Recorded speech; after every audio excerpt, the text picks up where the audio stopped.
This is my story, a story of a teacher in London who is a follower of the Gülen movement, a young girl who is accused not by her own doings but by what the Turkish media portrays.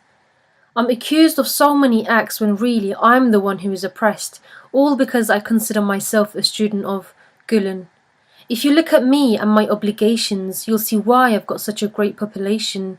It's because there is that motivation and that sense of inspiration to help the other and care for one another, yet I've become on the list of things to detest and screamed in rage in almost every protest, because why?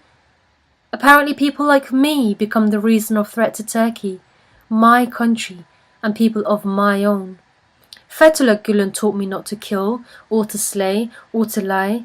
He has never asked me to hate, or to swear, or even to discriminate. From his teachings and books, I've learnt nothing but how to be a good person, a person of peace, and a person of love. And they say I'm a terrorist and an extremist. You know what? I am an extremist. We, the followers of Hizmet, have been extremely kind all these years, dedicating our lives to serve the other, which is our motto. Tell me, what kind of terrorism opens schools, hospitals, orphanages, dialogue centres globally? So I guess our extreme benevolence to all mankind was too much to handle. There have been so many that we have been blamed for, and those who even kill in our name. But if we don't approve, then why are we to blame? In every movement you'll find those who abuse it, but why abuse all from what some might do in our name? Don't judge me from what you hear from someone you don't know. It's me. I don't even have the courage to hurt your feelings, let alone have an ideology of killing. You all are acting like you don't know me.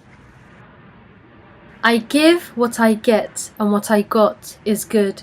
So if they do otherwise, they misunderstood. Listen, I'm not here to preach, but just to clear misconceptions with the way I'm viewed and my common perception, because yes, it hurts when I'm literally abused.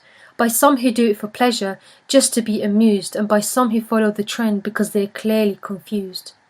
Tell me, is this what happens just for having a good intention? It's just they never listen when I tell them.